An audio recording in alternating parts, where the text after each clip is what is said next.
São 7 horas e 38 minutos. Eu vou falar até as 8h30 hoje, tá? Peguei ali Muito bem. Eu vou dar... Hoje é domingo. Eu não vou fazer diretamente uma alusão ao Vishuddha Chakra. Eu quero aproveitar para comentar um vídeo, né? Não, na verdade, está na pauta 2 vídeos, né? Na verdade, um vídeo está na pauta, que é o vídeo da menina feminista. Nós já tivemos algumas colocações, né? Já fizemos algumas conclusões ali, por escrito mesmo, mas eu gostaria de comentar algumas coisas, né, sobre o contexto desse vídeo, né, e da fala da menina. O poema que a menina fez uma ode ao feminismo, na verdade, ao idealismo feminista. Isso vai ficar na semana que vem, tá? E eu vou relacionar isso daí com o Vishuddha Chakra. Agora, não, isso vai, na verdade, vai ser feito essa semana. É porque a gente, nós temos o condicionamento de pensar que o domingo é o último dia da semana. Na verdade, o domingo é o primeiro dia, né? A segunda-feira é a segunda, né? E justamente é o segundo dia. O domingo é o primeiro dia. É o dia do predominador, né? Nas escrituras, o Torá, né, as escrituras judaicas, as escrituras dos cristãos, a Bíblia, comenta que Deus então teria feito o dia em 7 dias, né, e no 7º dia ele teria descansado. E, portanto, algumas pessoas, né, tem algumas linhas que fazem o mesmo. Trabalham e descansam no 7º dia, né? Mas, com o advento quando o Império Romano assimilou o catolicismo, ou cristianismo, né, melhor dizendo, para o Império, e fundiu as duas propostas, né, o Império com o cristianismo, o dia então o dia mais importante passou a ser então o domingo. Por que isso aconteceu? O Império Romano recebeu a influência dos gregos, com a interferência do Alexandre, e depois com o próprio Império Romano dominando, né, a Macedônia e a Grécia, houve uma fusão cultural. Os romanos, eles sempre foram ecléticos do ponto de vista da religião, os gregos também sempre foram ecléticos, os povos do pré-cristianismo eram ecléticos, os cristãos chamam eles de pagãos, mas eles eram ecléticos, que significa que eles eram tolerantes em relação à religião. Você poderia apresentar um conceito de Deus e isso tudo bem, podia ser aceito. Então havia muitas religiões e claro que muitas das religiões eram especulações e algumas delas incorporavam certas psicopatias humanas, né, certas violências, certas distorções da psique humana, e isso tornava o campo bastante fértil para expressões da violência através da religião. Mas, de um modo geral, em termos de religião, os povos eram pacíficos, né? Eles coexistiam religiosamente entre si. As questões das guerras eram mais questões realmente pragmáticas em termos de território, em termos de roubar um ao outro, né? Ladrões, basicamente, né? Que roubavam uns aos outros. E era o domínio, né, dos territórios. Então era uma questão política mesmo, não tinha muitas questões religiosas.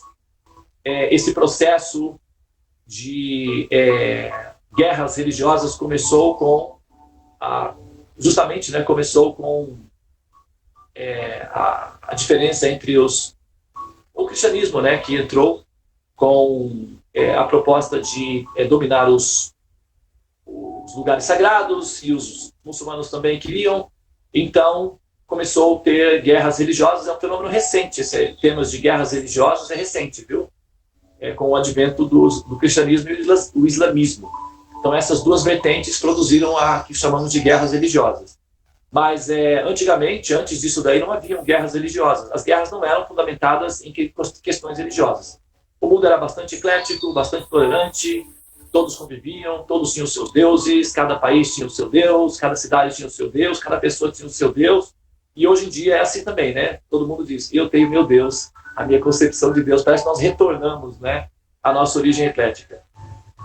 Mas como os cristãos foram absorvidos pelo Império Romano e os gregos, né, influenciaram culturalmente os romanos, e os gregos eram culturalmente influenciados pelos sábios védicos, pela cultura védica, então acabou que o Império Romano absorveu muito dos conceitos védicos no Império Romano, e o cristianismo também acabou absorvendo muito dos conceitos védicos dentro do cristianismo, e hoje em dia, né, nós temos esses conceitos. Por exemplo, o domingo, né, as palavras onisciente, onipotente, onipresente. Quando você fala onisciente, onipotente, onipresente, hoje nós não temos mais, já foi retirado o M, mas originalmente a palavra em latim, no original, é on primeiro. Né? Você coloca o on, depois sim, onisciente, onipotente, onipresente. O on representa a verdade absoluta, a suprema personalidade de Deus. Né? Dentro dos textos védicos, o on é predominante. E os gregos aprenderam isso, e as palavras deles para as coisas potentes, grandiosas, sempre tinha acrescido antes o on. Então, eles admitiam o onisciente, o onipresente, o onipotente, e por assim vai.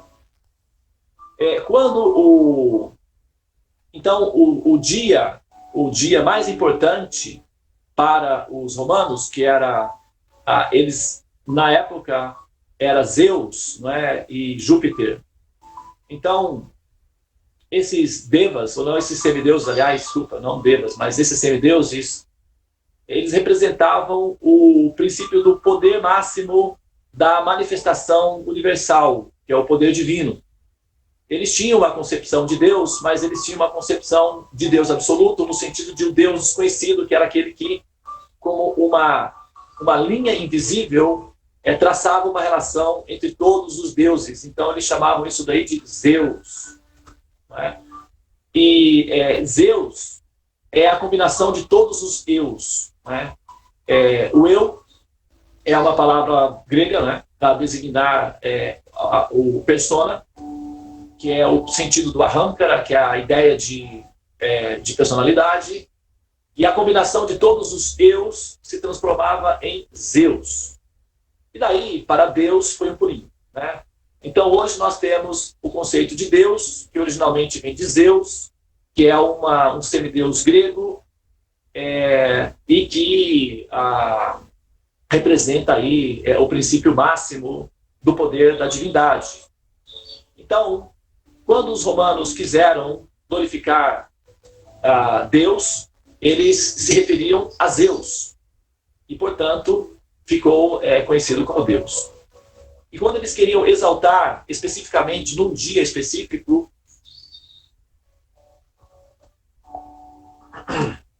para Deus, então eles elegeram o primeiro dia da semana, porque do ponto de vista do entendimento, o primeiro deve ser oferecido para Zeus. O primeiro filho, a primeira colheita, o primeiro lucro, a primeira respiração. Então, tudo que era primeiro, primogênito, o início de tudo sempre foi o conceito grego-romano, e o conceito, porque isso tudo vem do conceito védico, deve ser oferecido ao Senhor Supremo. Deve ser colocar o Senhor Supremo em primeiro plano. Depois nós seguimos os passos. E a partir, então, houve uma atualização do conceito.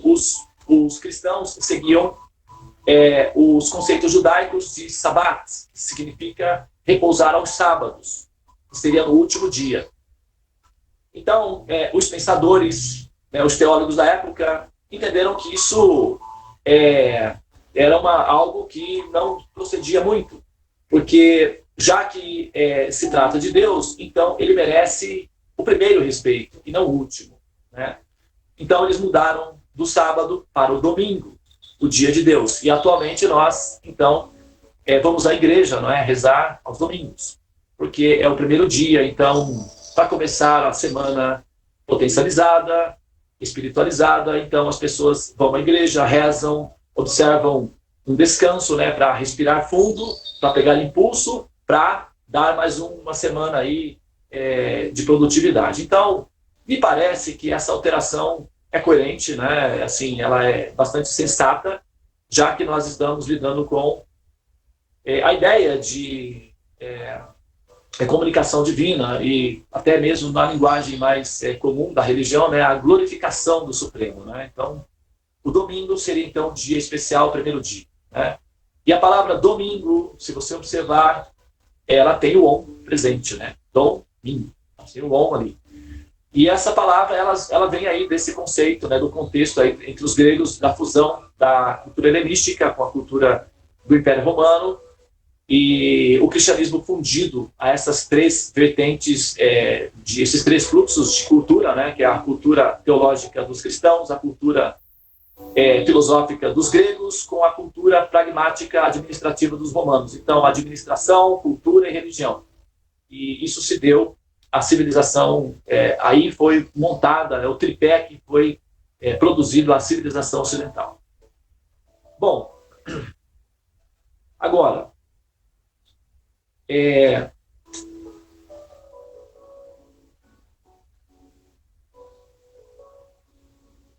como eu havia mencionado que tem um vídeo que ele meio que passou despercebido, né?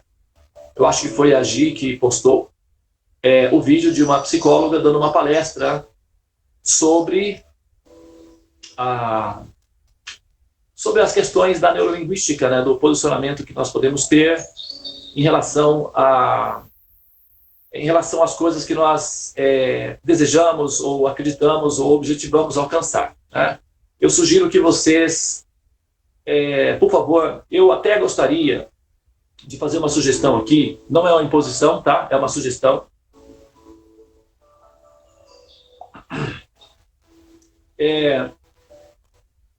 Quando eu postar um vídeo sugerindo que vocês assistam, dê uma atenção, porque normalmente eu já assisti ao vídeo, já analisei, encontrei princípios relevantes ali, e isso pode nos enriquecer muito, tá?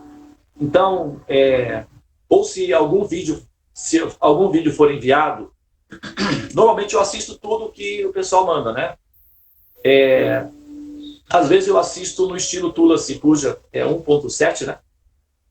Para poder otimizar o tempo e verificar se houver os sistemas forem relevantes, então eu volto para 1.2, viu, Tulasi? Eu não vou no 1.7 até o final, eu volto no normal. Se for relevante, né? Se for assim trivial, então eu vejo ele rapidamente. Mas se for relevante, eu paro para dar atenção, porque o garimpeiro, ele é aquele que acredita que a qualquer momento vai encontrar o diamante. Então, coisas relevantes chamam minha atenção. Aí, eu assisti ao vídeo e pensei em fazer aí um paralelo entre o que nós fazemos aqui, né, na Sala dos Mantras. Antes de ontem, nós estávamos conversando sobre o conceito do livre-arbítrio. Foi quinta-feira, no dia do Sadhu Sangha do Teorema dos Sonhos, né, do grupo do Teorema dos Sonhos, nós estávamos discutindo o princípio do livre-arbítrio, né? E eu estava tecendo aqui algumas considerações acerca do livre-arbítrio e tinha uma pessoa aqui na sala que estava acompanhando. Tudo bem, parecia que essa pessoa estava, assim, até de certa forma acompanhando o raciocínio, mas não estava interagindo, estava assim, apenas sentado ouvindo, né? E depois essa pessoa fez o seguinte comentário, que é um comentário que, na verdade, eu já discuti esse comentário nos vídeos, na série da Cosmologia Védica, A Origem do Mal, que trata-se do bullying, é uma espécie de bullying teológico, né? Ele fez o seguinte comentário, mas você está querendo entender Deus Você não acha que isso é muito pretensioso da sua parte? Olha para você e reconheça a sua insignificância. Isso é muito orgulho. Isso é arrogância, é pretensão. Eu acho que vocês são um grupo que simplesmente se reúnem para perder tempo. Isso é desnecessário. Vocês estão sendo simplesmente pretensiosos, querendo entender os conceitos, querendo entender Deus, discutindo sobre o livre-arbítrio, e isso é uma perca de tempo, e vocês são orgulhosos. Esse foi o comentário que ele fez, né? E depois ele virou as costas para mim. Eu falei, não, venha cá, moço, sente-se. Agora você vai ouvir, porque isso você não pode fazer assim. Simplesmente tecer considerações de julgamentos tão assim precisas como você está colocando e simplesmente admitir que você é o senhor da autoridade e virar as costas. Tenha sensatez, honestidade e honra de sentar e ouvir agora. Aí ele sentou e falou, tudo bem, vou fazer isso, então, por favor, sente-se. E eu expliquei para ele o seguinte, veja bem, imagine que você seja um pai e você tem um filho. Imagine que você ama esse filho. E você, então, está passeando com seu filho na praia. Você leva o seu filho à praia, no domingo. É um dia ensolarado. Então, passa um homem vendendo picolés, praia, domingo, sol, picolé, tudo a ver, né? E é uma criança, vamos dizer que tem aí 8 anos de idade, porque crianças de 8 anos de idade são alegres e gostam muito de picolé. Então, combina. Você, então, vai até o moço do picolé e pega um picolé que é um sabor delicioso, né? E, então, você mostra o picolé ao seu filho, né? O sorvete ao seu filho. Ele vem esperançoso, ansioso de desfrutar o sabor, né, do picolé. E assim que o menino, então, aproxima-se de você para pegar o picolé, você mostra o picolé para o garoto, e na hora que ele vai pegar o picolé, você simplesmente levanta as mãos. Ele vai tentar pegar de novo, você levanta as mãos. É uma brincadeira, não é?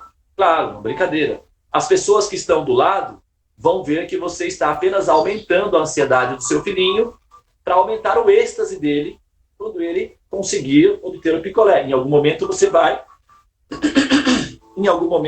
oferecer esse picolé para o seu filho. Não é assim? As pessoas fazem isso. Elas brincam assim com seus filhos, não é? Para aumentar o desejo, ok? Até aí tudo bem. As pessoas estão olhando a sua brincadeira com o seu filho e elas vão achar isso um ato de amor. Agora, imagine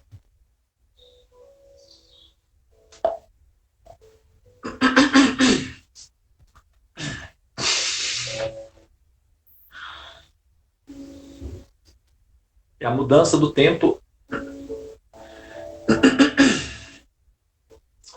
Bom, então imagine que essa situação toda está acontecendo, só que o que acontece, na verdade, é que quando o menino vai pegar o picolé, primeiro você brinca com ele, aumentando a ansiedade dele, e quando finalmente você decide, você pega o picolé e joga no mar, joga fora.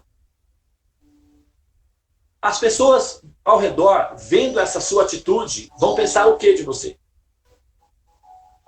Vai ter alguém que vai chegar e vai dizer, escuta, você tem problemas mentais, meu amigo? Você está fazendo o que com seu filho? Está treinando ele para ser um futuro psicopata? Um futuro serial killer? Um futuro assassino? Você está criando um monstro, é isso? Fazendo esse tipo de sofrimento na cabeça do seu menino? Você tem que ir para a delegacia. Eu vou te denunciar para o conselho tutelar. E chama a polícia, chama o conselho tutelar, informa, olha, esse pai está produzindo abuso psicológico nessa criança. E conta a história. Bom, seria o normal que uma pessoa poderia fazer, correto? Ok? Muito bem. Agora, Imagine que eu seja Deus. Ah, Devananda, você não pode imaginar isso porque você não é Deus. Eu sei disso, tá? Fica calmo, eu entendo isso. Eu sei que eu não sou. Isso é apenas uma metáfora. Só coopera e acompanha o raciocínio. Imagine que eu seja Deus. E eu dê a você um recurso que seria a inteligência. Por que eu faria isso? E esse recurso, que é a inteligência, permite com que você deseje imensamente conhecer a você próprio, conhecer a sua fonte e conhecer o motivo pelo qual você existe. Isso inclui a mim, Deus. Em algum momento, você, com a sua inteligência, desejará muito conhecer a mim, Deus. Correto? Correto. Agora, imagine que eu te dou a inteligência que faz com que você fique cheio de ansiedades para me conhecer, mas, ao mesmo tempo, eu jamais permitirei que você me conheça. Você só terá ansiedade por me conhecer, mas jamais me conhecerá. Que tipo de Deus faria uma coisa dessa? Um louco? Um sádico? Alguém que é um produtor de psicopatas? Então, se você acredita que o seu Deus, ou pelo menos o que você tem na ideia, na cabeça de Deus, a ideia que você tem de Deus é um psicopata, talvez isso explique o fato de você, sentir que você não merece, não é, ser feliz, ou não merece amar Deus, ou não merece conhecê-lo.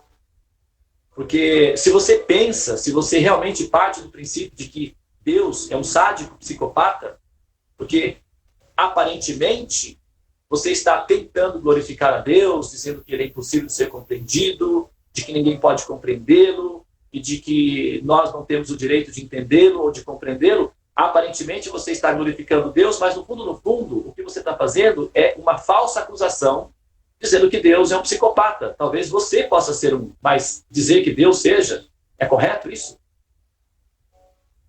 Então, essa ideia de que nós não somos capazes de compreender Deus, das duas uma.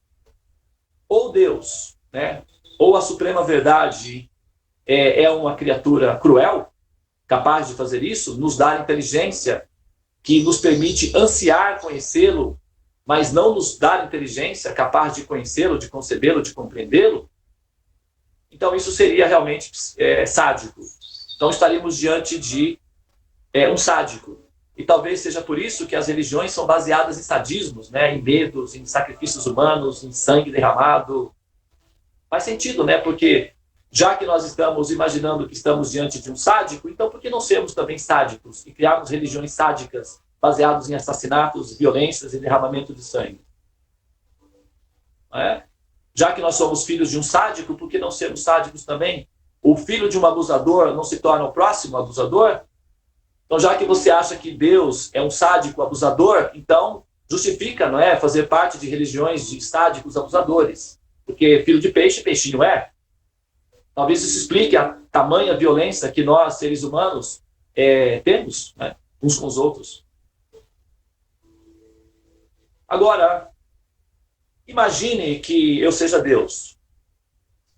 Tudo bem, a gente pode até entender que nós, seres humanos, na condição humana, temos uma inteligência limitada e que, de fato, nós não seremos capazes de compreender o absoluto na sua totalidade, até mesmo porque nem o próprio absoluto se conhece na sua totalidade, senão ele deixaria de ser absoluto. Justamente pelo fato de ser infinito, ele não pode alcançar o fim de si próprio, já que ele é infinito, senão ele seria finito. Ele pode alcançar o fim de si próprio, e assim que ele alcança o fim de si próprio foi para frente, como no horizonte. Quando você chega até o horizonte, parece que a Terra termina no horizonte. Quando você chega lá, a Terra foi mais para frente, o fim foi mais para frente. Então isso é um paradoxo, em que se pode alcançar o fim sem jamais alcançá-lo. Agora, é claro que nós não somos capazes de aprender o absoluto, evidentemente. Mas nós somos capazes de aprender o suficiente para produzir satisfação, e paz, e felicidade. É como, por exemplo, quando alguém está com muita sede. Aí ele diz assim, porque agora sim,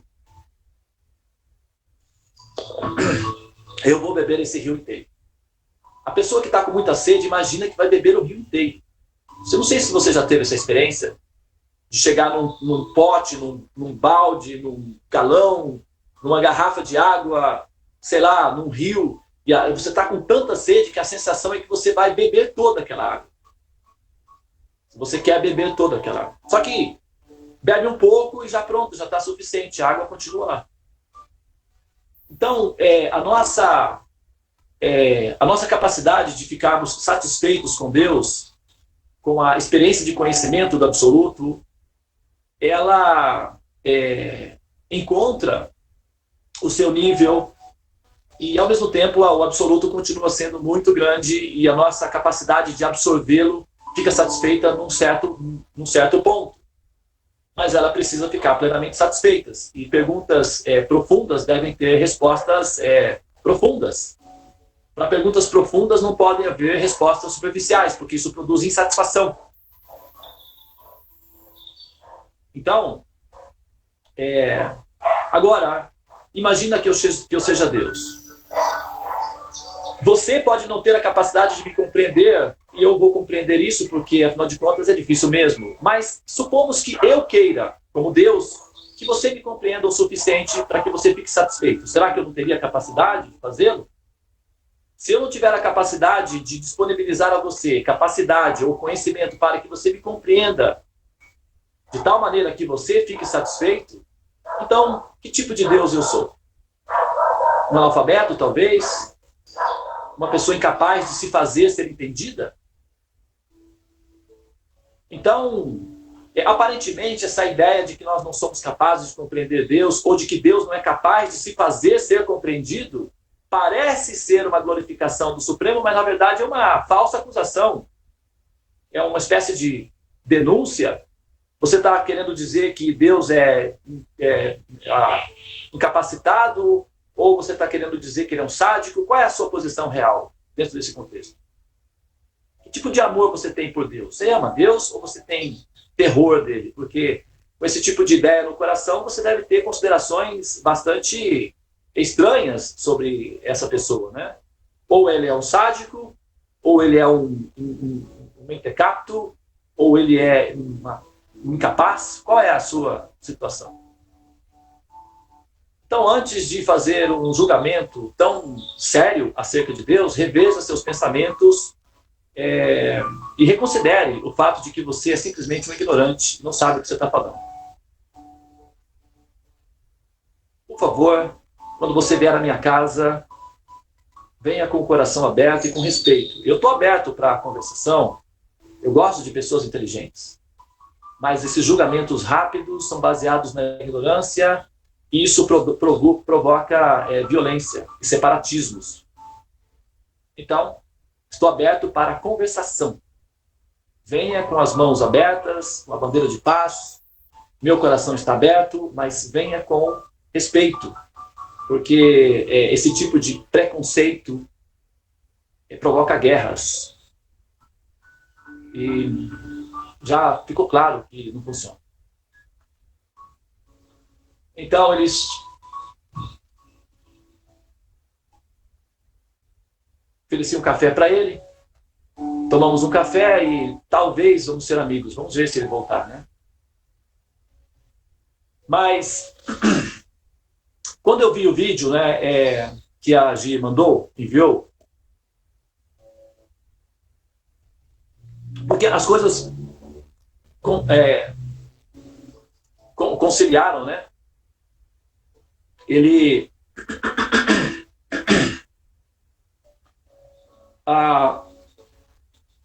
eu não sei se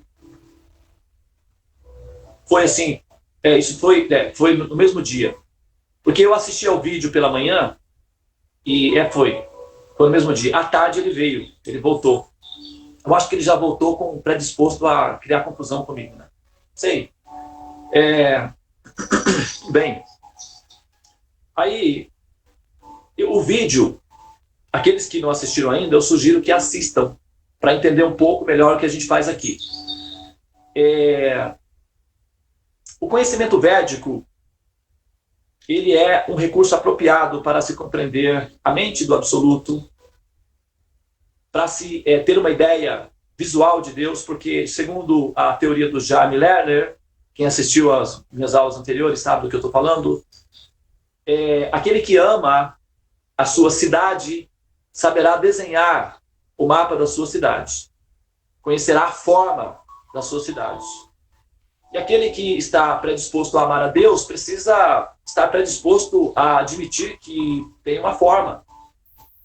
Você não pode amar uma coisa que você não sabe do que se trata.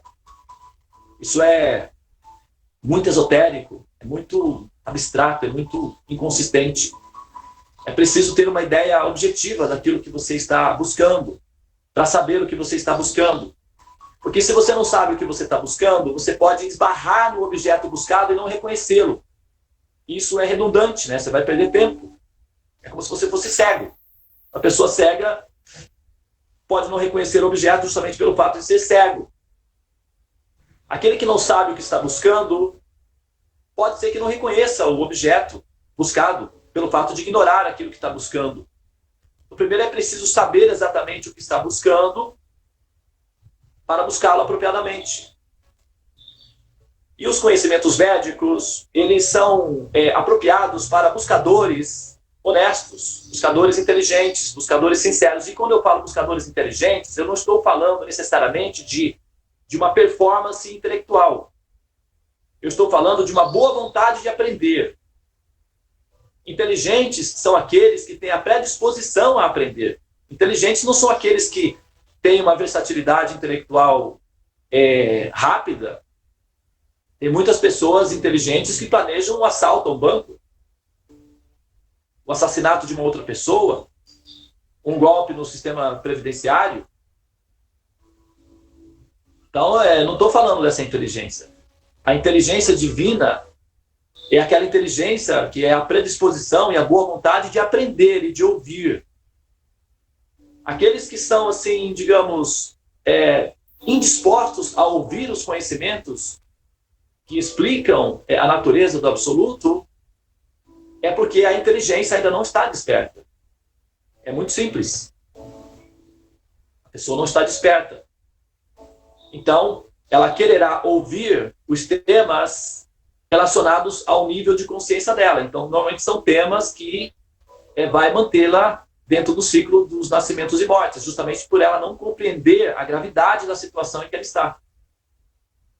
Quando ela entende a gravidade, a situação periclitante, vulnerável em que ela se encontra, quando ela toma posse do conhecimento acerca das condições desfavoráveis da existência material, então ela passa a considerar a possibilidade de que possa haver aí alguma forma de resolver esse problema. Isso é inteligência. É a predisposição de aprender a como eliminar os sofrimentos da existência. Isso é inteligência, chama-se Buddha. Tanto é que, na história do Buda, ele então percebeu que a vida não era assim tão favorável quanto era ensinada, né, na bolha em que ele vivia.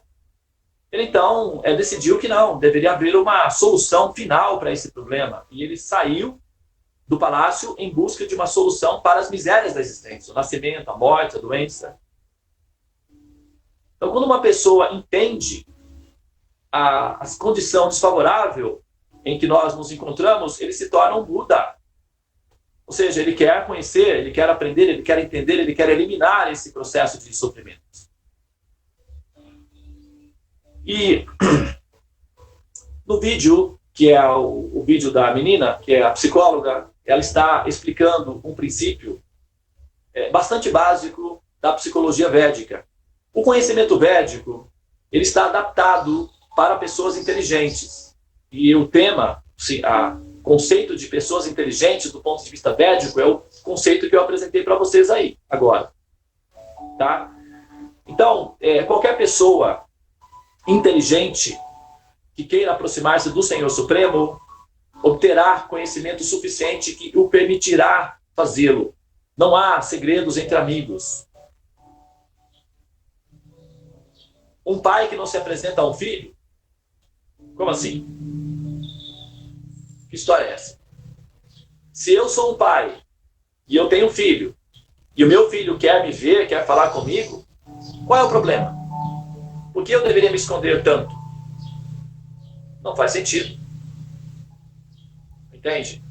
Então, dentro do contexto daqueles que são desejosos, sinceramente, de compreender o absoluto, de alguma forma eles são levados até próximos daqueles que o conhecem.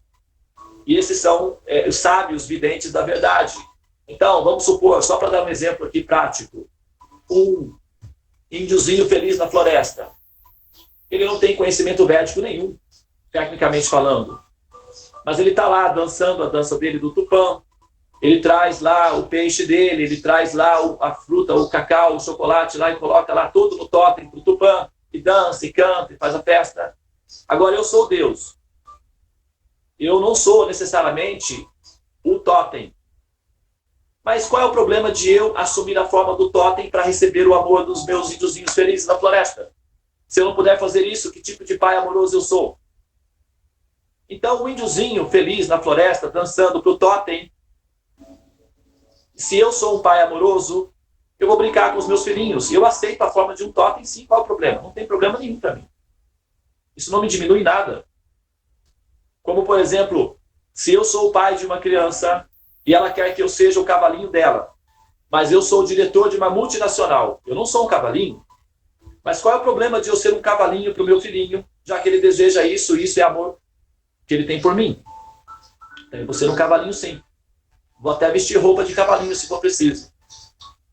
Ele vai subir nas minhas costas, e eu vou relinchar como um cavalinho, eu vou pular como um cavalinho. Na multinacional, 10 mil pessoas me respeitam como se eu fosse quase um deus. Mas em casa, o que eu gosto mesmo de ser é um cavalinho para o meu filhinho. Isso, eu posso interagir das duas formas ou não posso? Posso. Tem muitas pessoas que fazem isso. Então, a suprema personalidade de Deus é versátil, ele é um ator divertido, ele consegue fazer coisas assim que a gente entende que ele consegue fazer.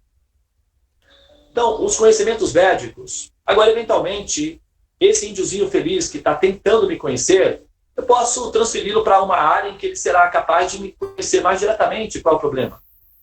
Ele vai abandonar o corpo dele. É só uma fase, ele está jogando uma fase. Nessa fase, ele está jogando o avatar de um índiozinho feliz. Na próxima, ele pode nascer num ambiente mais apropriado para que ele possa aperfeiçoar o conhecimento acerca de mim. Já que ele gosta tanto de mim, por que não fazer um arranjo para que ele chegue mais perto? Qual é o problema? O universo é tão vasto, eu tenho tantas áreas diferentes, posso transferi-lo para uma área em que ele vai me conhecer mais perto.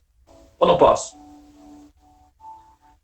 Imagine que você está, o Henry Ford, que foi, assim, o inventor do carro moderno, ele disse uma coisa. Ele disse o seguinte: diante de um obstáculo, se você diz que não é capaz, você está certo. E se você diz que você é capaz, você também está certo. Ambas as proposições estão corretas. Decida qual você vai querer, mas ambas estão corretas. Se você diz que não é capaz, você está correto. E se você diz que é capaz, você também está correto. Imagine que você está na beira de um oceano e você precisa atravessar o oceano e chegar até a Índia. Você pode olhar o oceano e dizer: é impossível chegar à Índia. É impossível atravessar o oceano. Você está correto? Provavelmente sim, é correto. Se você tiver à disposição um caiaque, um barquinho ou uma boia, então a sua proposição está correta. É impossível atravessar o oceano. A nado, ou com uma boia, ou com um barquinho. Mas se tiver à sua disposição um avião, ou um transatlântico, com um piloto capacitado para dirigi-lo, então pronto, a sua dificuldade já foi eliminada. Aquilo que era impossível se torna possível, dependendo do tipo de recursos que estão à disposição. É muito simples, isso não é um segredo. Qualquer um pode entender isso. Entende? Então, imagine, no Bhagavad Gita, Krishna, ele diz o seguinte, Teshan satatha yuktanan bhajantan priti purvakan tadhami bhujogantan janamanopayanchite tatastu. Aham significa eu, tadami dou. Bhudi, Buda, significa inteligência. Então ele diz o seguinte, olha, Arjuna, na verdade muitos querem me conhecer e todo mundo quer entender o Supremo, o Absoluto. Eu entendo que é difícil mesmo, algumas pessoas não são sinceras o suficientes para chegar até o ponto final. Mas veja bem, aqueles que me buscam, aqueles que desejam sinceramente me conhecer e que são sérios nessa tentativa, Dadami, eu dou a inteligência pelo qual eles podem me compreender como eu sou. Tudo bem que eles não podem me compreender. Eu entendo isso, afinal de contas, é difícil mesmo, porque compreender o absoluto não é uma tarefa simples. Mas, tendo compaixão por eles, eu dou a inteligência pelo qual eles podem me conhecer. Se Deus não puder fazer isso, então ele não é um bom pedagogo, né? Um professor que não consegue se fazer ser entendido pelo seu aluno, aí, né, ele tem que fazer um curso de reciclagem. E no próximo verso, depois desse verso, Krishna diz no Bhagavad Gita o seguinte, Tesham evanukam partan aham magyanajam tamaha nashayami bhatma vavaisto gyanadipena vasataha. Arjuna. Ele diz, Arjuna, estando eu residindo em seus corações, movido por compaixão pela sinceridade deles em tentar me conhecer e não tendo condições para fazê-lo, eu destruo com a luz brilhante do conhecimento toda a escuridão que nasce da ignorância. Então, o Paramatma, ou a suprema verdade absoluta, presente no coração de todas as entidades vivas, é o pedagogo supremo. Ele dá a inteligência que nós precisamos para compreendê-lo e elimina dos nossos corações toda a ignorância acerca da sua existência e do seu caráter pessoal.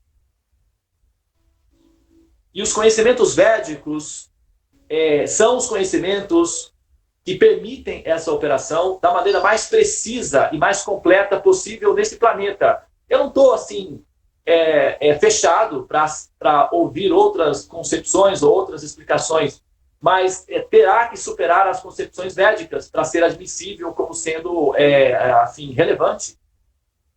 Não é porque existem muitas concepções de Deus que tudo é igual, não é assim. Não é dessa forma que funcionam as coisas. Uma coisa boa pode ficar melhor, mas existem coisas perfeitas que são melhores do que as coisas melhores.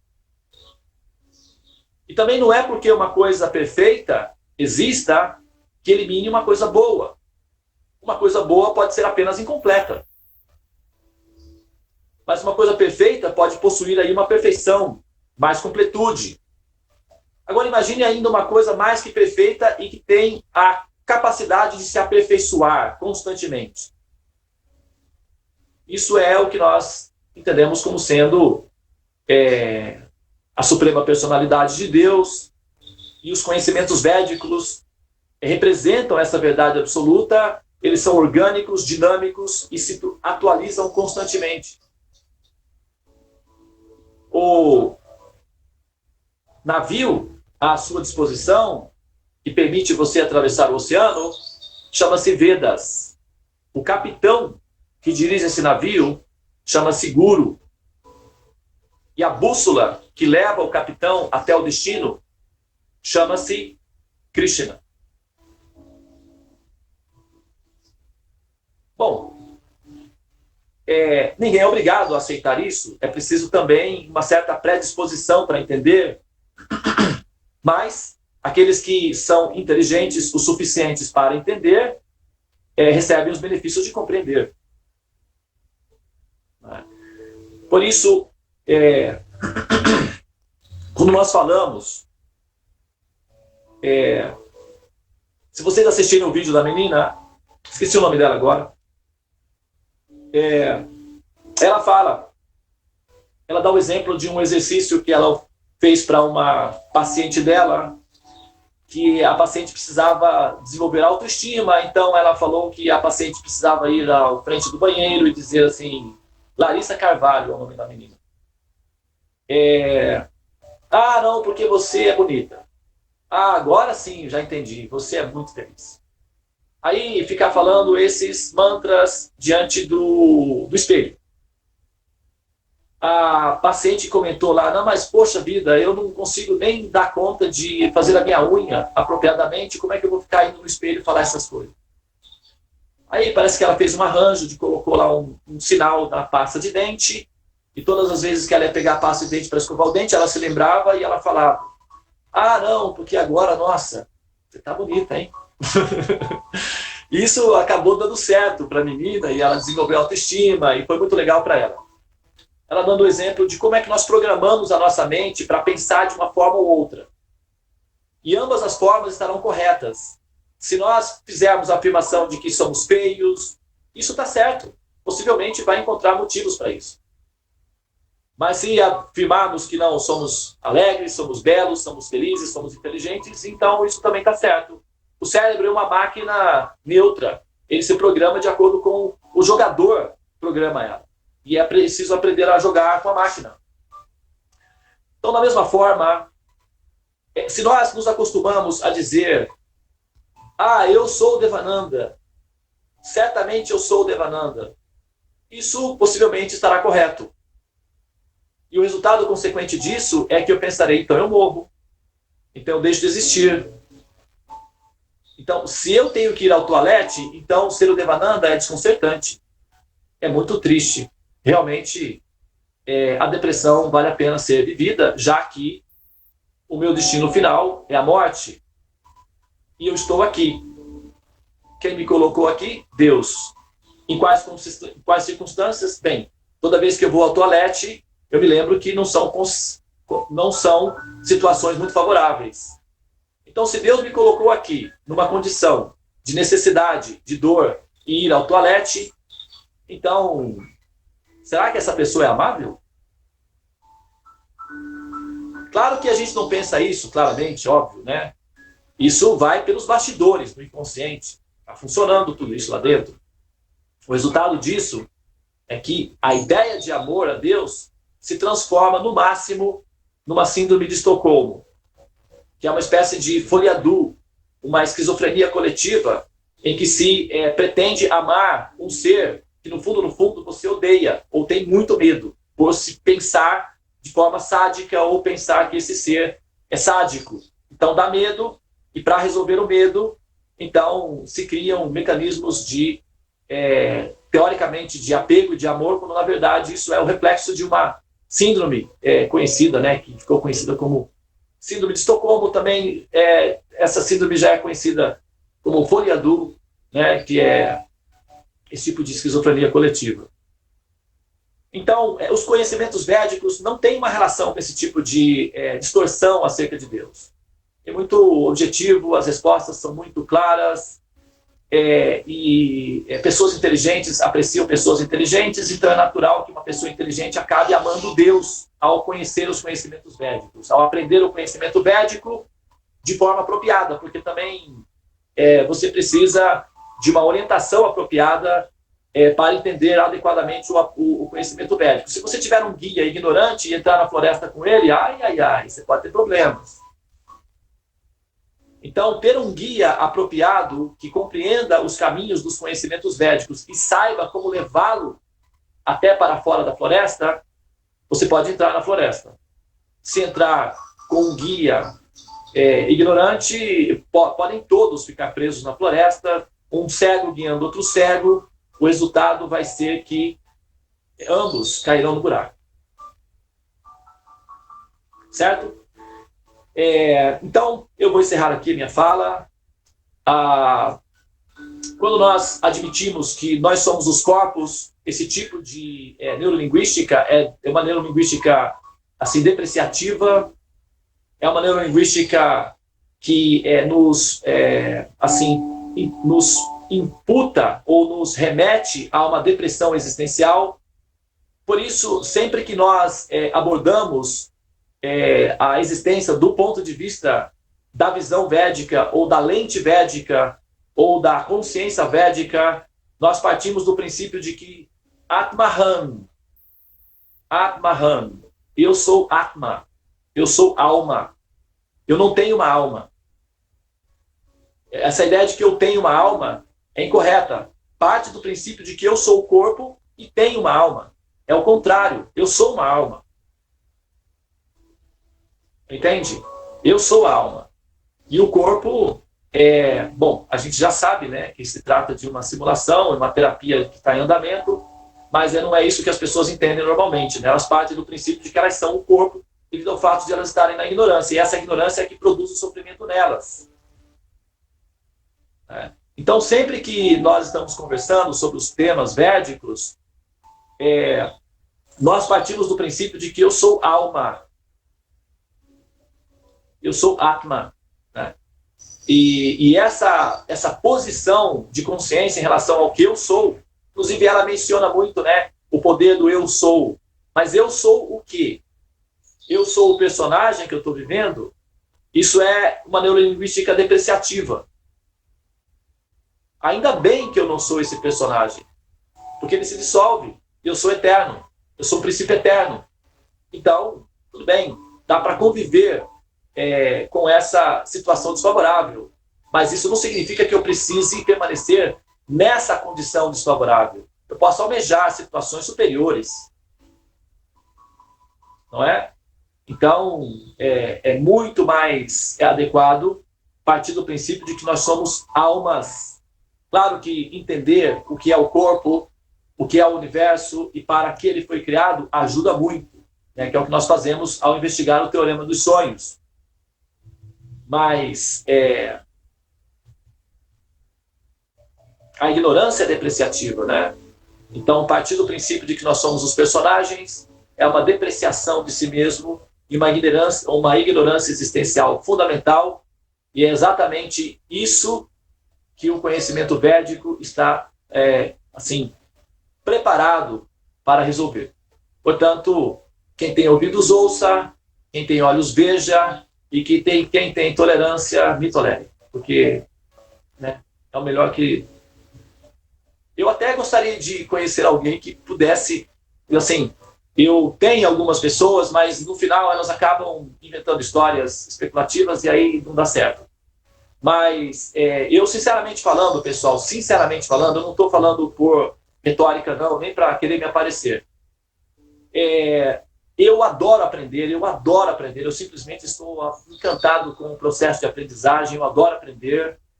E se tiver, assim, se vocês conhecerem, porque sempre as pessoas me apresentam, essa pessoa ensina os Vedas e tal, eu estou encantada. Eu vou, né, com a esperança de, claro, que eu sempre aprendo alguma coisa. Mas quando você pressiona essas pessoas com as perguntas fundamentais, as respostas são muito abstratas, esotéricas, místicas, evasivas. Isso é simplesmente irritante. Mas assim, eu não sou a única fonte de conhecimento. Porém, as conclusões que estão comigo, que não são minhas, essas conclusões estão nos Vedas, eu posso demonstrar isso nas Escrituras. Mas as conclusões que estão comigo, elas são muito difíceis de serem superadas. Sinceramente falando, e eu até gostaria de conhecer argumentos que superassem as conclusões que são apresentadas nos teoremas dos sonhos. Inclusive, uma das responsabilidades dos estudantes dos teoremas dos sonhos é encontrar conclusões que sejam capazes de derrotar as conclusões dos teoremas do teorema dos sonhos. Então, assim, uma verdade por si só, ela se sustenta assim, com ataques. Não tem problema nenhum. Uma coluna forte, se você bate com flores ou com espada, ou até se você bate com bombas, tem abrigos antiaéreos que mesmo bombas não são capazes de destruir. Então, uma verdade sólida suporta ataques, sem problemas.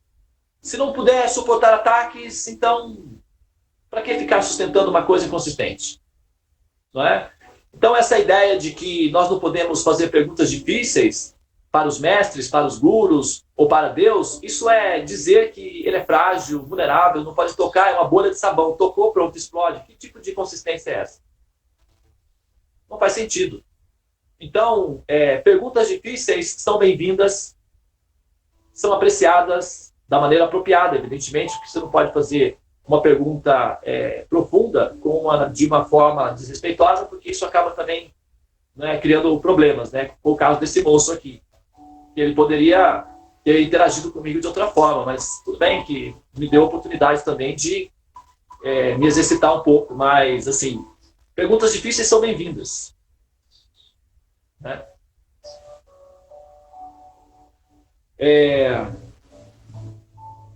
Mas as respostas têm que ser conclusivas. Não pode ser, assim, muito esotéricas, porque quando o mestre começa a dar respostas muito esotéricas, isso quer dizer que ele não sabe exatamente o que ele está falando. Tá? Então ele está jogando com palavras, e tem um rapaz que vem aqui de vez em quando, ele dá uma expressão engraçada, fala, meteu louco. Quando a pessoa está enrolando, não sabe o que está falando, está inventando história para justificar, aí eles dão, a expressão é a seguinte, está metendo louco, ou seja, meteu louco. Então, quando eu vejo assim, alguns sábios, né, que têm um nível de sabedoria, na hora de dar explicações sobre Deus, eles, assim, é como se eu tivesse ouvido meu amigo falar, está metendo louco. Então, não é o nosso caso. E, bom, eu sugiro que vocês assistam o vídeo para entender melhor o que eu falei aqui, tá bom? Namastê. Hoje foi realmente assim uma overdose, mas eu precisava mesmo desabafar, e eu sinto muito, tá, pessoal? Quase 9 horas, bom, também hoje é dia de folga, né? Então dá para se recuperar do impacto desse desgaste, ok? Eu vou parar aqui. Sempre, se vocês quiserem medir o nível de consistência de um sábio, de um orientador, de um mestre, qualquer que seja, faça a seguinte pergunta. Por que Deus haveria de criar o mundo material, criar a alma e colocar as duas coisas juntas? Qual seria a funcionalidade disso? Por que nós, almas, precisamos existir? Qual é o sentido de Deus ter criado as almas, criado o mundo material e colocado as almas aí dentro? E a resposta for muito religiosa, muito esotérica, muito abstrata, ou se ele entrar com bullying teológicos, dizendo que nós não somos capazes de entender isso, preste reverência, agradeça, aprenda o básico que ele consegue ensinar, mas continue a sua busca. Não está concluído. Devananda. Oi. Eu indiquei aí a pessoa, o nome dele é Jonas Mazetti. É um psicólogo. Ele é professor tradicional do Vedanta. Sim. Então, você pode fazer contato com ele, sei lá. Então, é aquilo, né? Ele dá aula de Vedanta. Isso. Então, é como eu disse, né? Assim, tem muitos mestres que são orientadores dos Vedantas. Mesmo na Índia existem centenas de mestres que são orientadores dos Vedantas, mas como que você vai medir a consistência ou quanto esse mestre pode te oferecer? Pressione-o com perguntas difíceis e observe as respostas. Uhum. Na verdade, eu tive conhecimento dele no curso que eu fiz, que foi o Gita na Casca de Nós. Ele deu uma breve explanação dos 9 capítulos do Gita. Então, atualmente, estão aparecendo muitos representantes dos Vedas, né? Isso é muito comum, é normal. A variedade, ela é favorável, ela é positiva para o processo de enriquecimento da cultura em si, da forma como o produto é oferecido, né? Assim como você, por exemplo, quando você tem competitividade num produto, eles costumam melhorar, né? Por exemplo, se você tem apenas uma empresa que fornece gás na sua cidade, você está refém, não é? Daquela empresa, ou se só tem uma empresa que tem o direito autoral de produzir telefones, aí você fica refém. Mas quando você tem 2, 3, 4 empresas produzindo o mesmo produto, elas tendem a dar mais atenção ao cliente, a serem mais respeitosos e melhorarem a qualidade dos seus produtos. Isso não significa que todas as empresas são iguais. Tem algumas que são boas, tem algumas que são melhores, tem algumas que estão de primeira linha. Isso também acontece com relação aos mestres que representam o conhecimento védico. Não é? Tem aqueles que são bons, tem aqueles que são melhores, tem aqueles que são completos. Então, o aprendiz que não souber identificar qual mestre tem uma característica de ser mais completa, pode comprar um produto inferior. Se você não sabe qual das marcas tem o melhor equipamento celular para te oferecer, então possivelmente você pode comprar uma marca inferior. E só experimentando, né?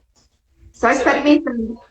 Exatamente, você vai se frustrar. Então, você vai experimentando. E a forma de experimentar os mestres védicos, ou os mestres que representam o conhecimento védico, é justamente experimentando-os com perguntas difíceis. Se você precisa apresentar perguntas difíceis, perguntas fundamentais, com educação, com respeito, com gentileza, predisposta a aprender, e depois ele vai oferecer os seus conhecimentos, porque os sábios normalmente são benevolentes, eles querem ensinar, eles são pedagogos, e você pode, então, comparar as diferentes respostas que você obtém dos diferentes mestres, e aí, então, você terá uma estatística para você poder fazer uma definição, porque não é exatamente que todos são iguais, não é assim. Discriminação significa autorrealização. Aquele que não consegue distinguir entre uma coisa boa de uma coisa melhor, não saberá distinguir apropriadamente. Tá. No curso, vários alunos pediram a ele a indicação de um astrólogo védico. Sim. Ele não indicou nenhum aqui no Brasil. No próximo curso que eu fizer com ele, eu vou indicar você. Tá bom, obrigado. Normalmente, assim, bom, ele também pode, é claro, evidentemente que ele não conhece todos os astrólogos do Brasil, né, claro. Ele estudou na Índia.